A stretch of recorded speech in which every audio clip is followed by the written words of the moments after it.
This is Mark Hafen and Heather Lewis from Animal Arts, and we're here to talk to you about Meet the Team and what it's going to take to put together a team and do a project. And our goal here is to see how fast we can get through it, so we don't bore you to tears. So the process here really comes down to three main people: the owner, the architect, and the contractor. And by the way, you are the owner. And we are the architect, or we'd like to be the architect for you someday. Essentially, the team is made up of three people: the architect, the contractor, and the owner. And together, they make a three-legged stool. And the relationship between the contractor and the owner is important. The contractor is there to help price the project and therefore help keep the owner on budget. Of course, he's also responsible for building the project. But the relationship between the owner and the architect is also important, because the architect is looking out for the client's best interest to make sure that what is built is what was designed and what was intended. So the play between these team members, with the owner being at the center of all the interactions, is really the best way, or one of the best ways traditionally, to get a project done. A first step in the process is hooking up with a decent architect. And architects are not necessarily, that's not a commodity, it's a service, don't you think? We all have different personalities. Right.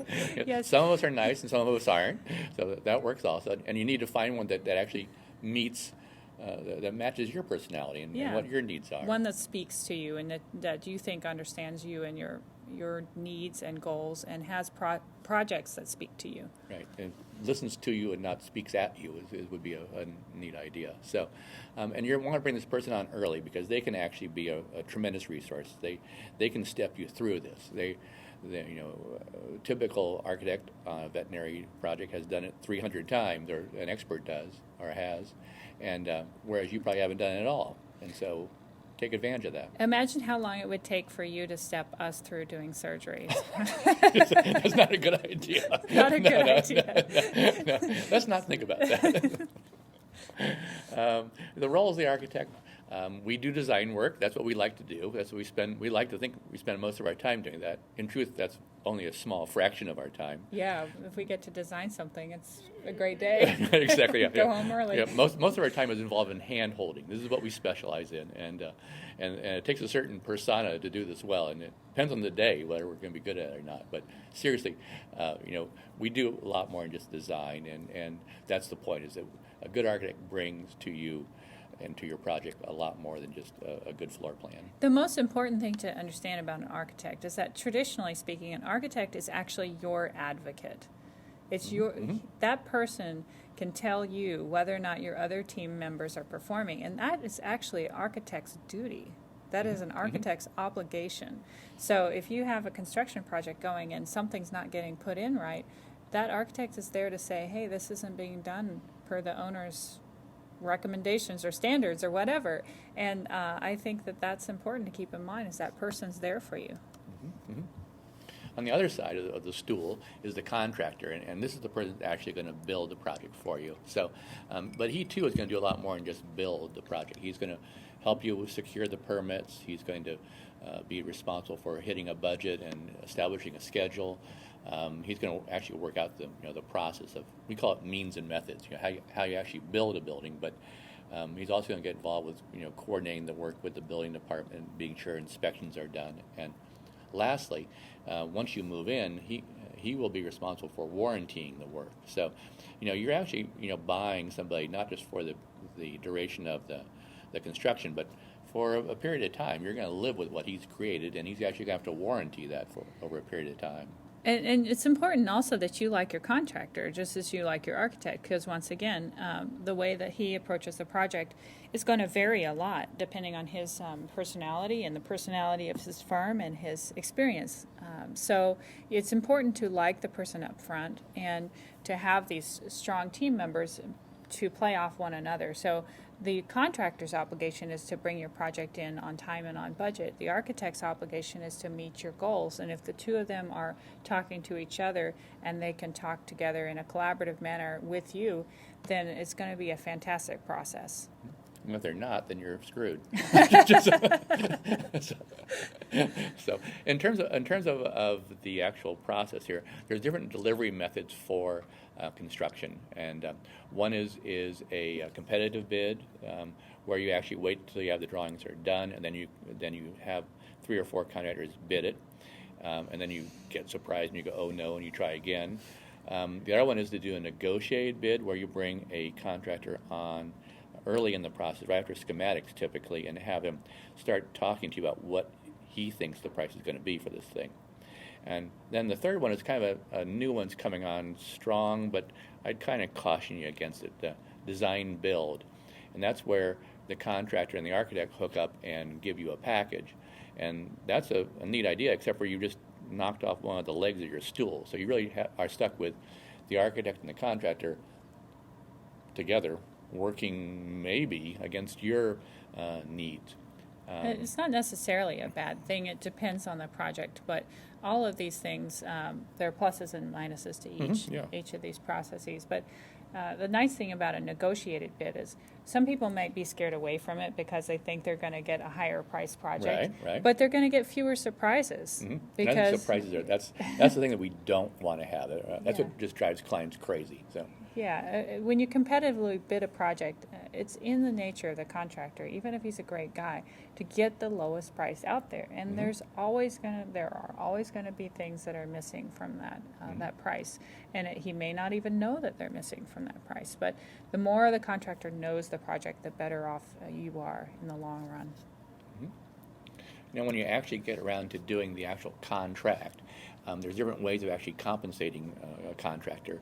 Lump sum is a real simple process. You just pick a number, or he picks a number, and he presents it to you for that. That's simple. Percent of construction, this is kind of this is the way things used to be done, but it's been proven that it sure is a good way to get into your pocket. So, if a contractor, actually manages to spend more money or run the price up, then he gets another percent or another 10% of that piece. So that's turning out to be a situation that's not very workable for people nowadays. And then the last one is a fixed fee. So, and this one is one we probably head toward more than a lot of other options.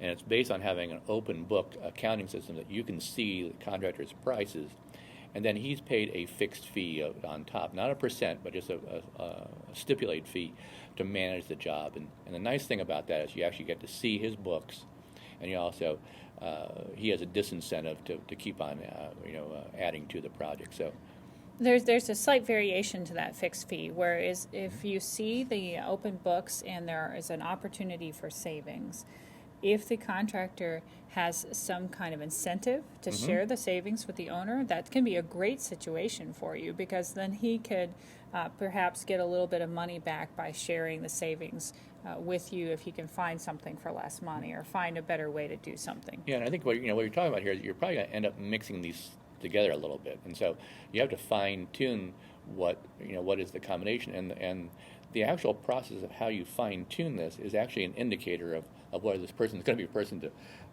be good to hang around with. If they can't flex with you, can't work creatively to find a solution, maybe they're the wrong person. Couple other people that are floating in the wings here are engineers, and for the most part, this isn't really up to you as an owner to worry about. Typically, they're carried by the architect, and they're structural, electrical, and mechanical. The key here is that awful lot of the construction work on a veterinary clinic is HVAC and electrical work. So, as an example, as experts, we actually have a team of electrical and mechanical engineers that are very versed in this. And so, whether you hire us or not, you need to find somebody that has that ability, that has that type of knowledge. And just to give you a little bit of an indication of how important this is, mechanical is about 30% of your construction costs. That's an amazing number, I think. Oh my gosh. Yeah, it's ridiculous. So it's really important to get it right, and it's important that those people are qualified. I think once again, the engineers need to have the experience and knowledge to bring forward in this thing. they're a critical piece, and you shouldn't have to be out shopping for this separately. In closing, there's a number of other resources you need to bring to the table, and they can also make this process a lot easier. It can be accountants, a practice management consultant. No doubt your realtor is probably going to be in there, your banker. An interesting role is the owner's representative. On bigger projects where owners don't have the time to do it themselves, we often see them bringing in an owner's rep. That can be a mixed blessing, so I wouldn't rush you into that one. A civil engineer is probably very critical, and you need to have somebody local. That's one thing you cannot hire out of state. And then kind of wrapping up the two last possibilities, facilitator, that's to get you through a building department if you're in a big city. And a planner would be if you need to do more planning and zoning and work through your use by right. The key is to get all of these people on board as early as possible, and that goes back to doing your homework and choosing these people, even if you're not actually hiring them right at that moment. But if you've interviewed everybody and you know who you're going to work with, or you've done some upfront work with these people, it's going to make the process a lot easier and smoother, because they can also then give some advice up front about what to expect and what you need to watch out for. As an example, if you get your civil engineer hired and find out that you have a pretty lengthy planning process that you didn't know about, hey, that was a great thing to know about, and start planning ahead.